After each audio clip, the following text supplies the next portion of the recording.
Assalamualaikum warahmatullahi wabarakatuh. Perkenalkan, kami dari kelompok 3. Di sini, kami akan mempresentasikan hasil kerja dari kelompok kami dengan materi akhlak kepada Allah. Adapun anggota dari kelompok kami yaitu saya sendiri, Diki Kurniawan, Irfan Taufik, Tutus Iyah Ulmudin, Lutfan Zaki Herlampang, Muhammad Nur Alfi Syahrin, dan juga Siti Nur Rohmah. Adapun materi yang akan kami bahas: 1. Pengertian akhlak kepada Allah. 2. Macam-macam akhlak kepada Allah. 3. Contoh akidah akhlak kepada Allah. 4. Hikmah berakhlak kepada Allah. Baiklah, materi yang pertama yaitu pengertian akhlak kepada Allah. Kita mungkin hanya berpikir bahwa akhlak hanya sebatas hubungan antara kita dengan manusia atau makhluk saja. Tapi nyatanya dalam Islam lebih dari itu. Dan ternyata akhlak kepada Allah adalah akhlak yang pertama kali harus kita pelajari dan diamalkan. Akhlak kepada Allah itu apa sih?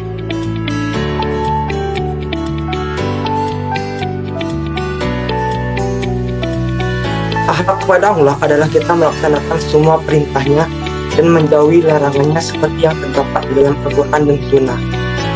Jika kita diperintahkan oleh atasan, maka sebagai orang yang berakhlak terpuji akan melaksanakan perintah tersebut.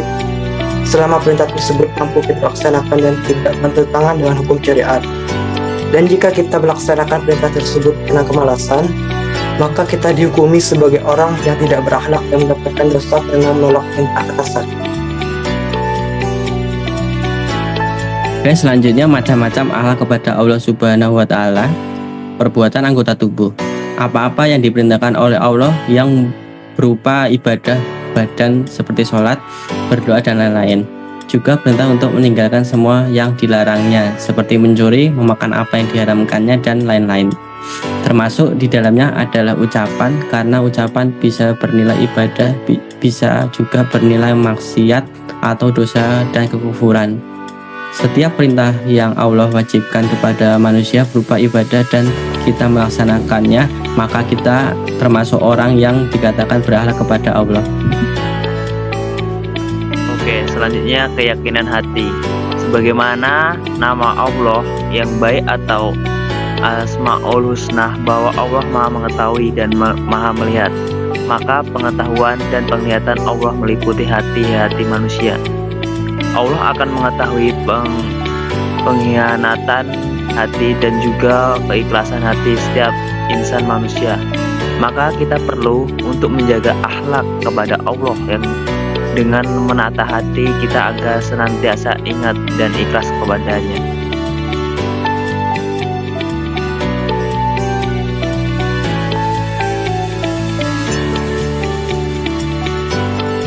Mas Tutus. Jadi di sini akan membahas contoh akidah akhlak kepada Allah Subhanahu wa Ta'ala.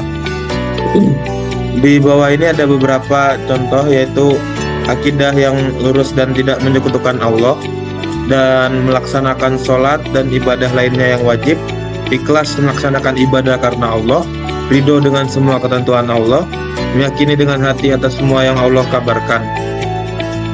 Next.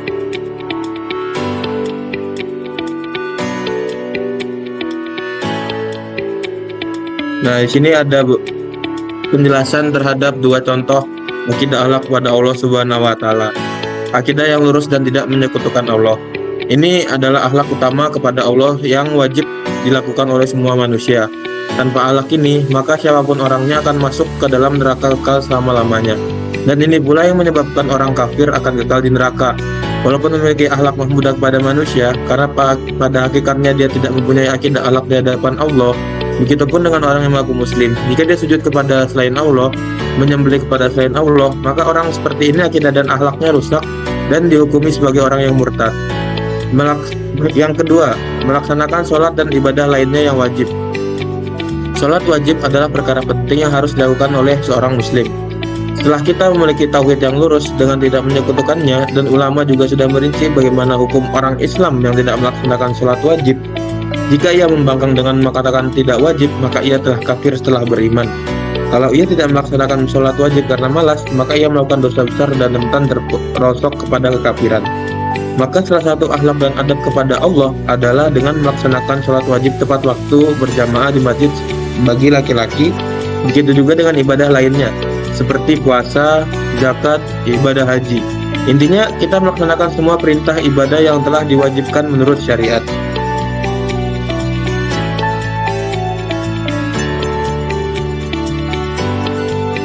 Contoh akidah akhlak kepada Allah Subhanahu wa Ta'ala. Ikhlas melaksanakan ibadah karena Allah. Setelah kita melaksanakan semua kewajiban ibadah, maka kita tidak hanya berhenti di sana, tapi ada hal penting yang sering dilakukan dan ini berakibat fatal, yaitu niat tidak ikhlas kepada Allah.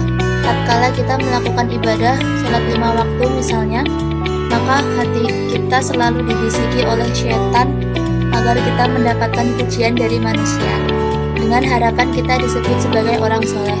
Hal ini sudah melenceng dari tujuan ibadah itu sendiri, yaitu niat ikhlas karena Allah, dan inilah yang disebut dengan riya, yang akan mengguyurkan amalan yang kita lakukan. Ridho dengan semua ketentuan Allah. Hal ini berkaitan dengan ibadah hati, karena ridho tidaknya kita terhadap keputusan Allah pertama akan diterima atau ditolak dengan hati kita. Lalu anggota tubuh akan bereaksi sesuai dengan keadaan hati kita tersebut.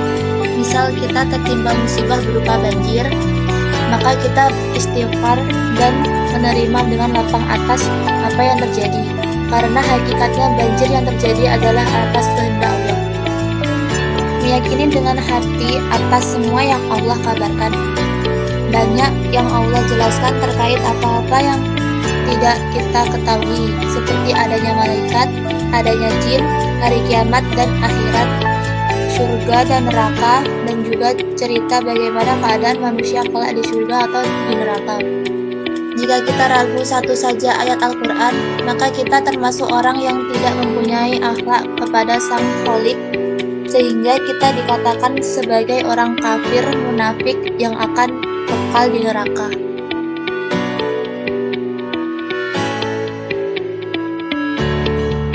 Baik, untuk materi terakhir yaitu hikmah berakhlak kepada Allah Subhanahu wa Ta'ala.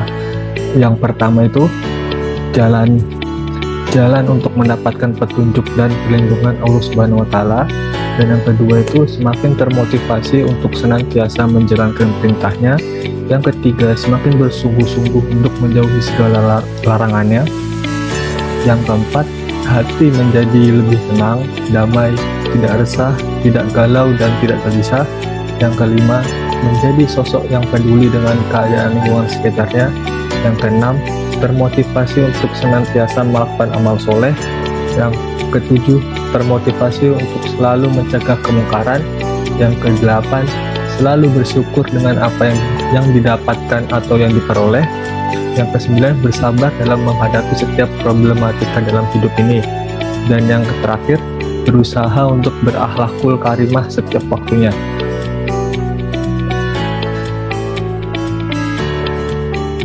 Sekian presentasi dari kelompok kami.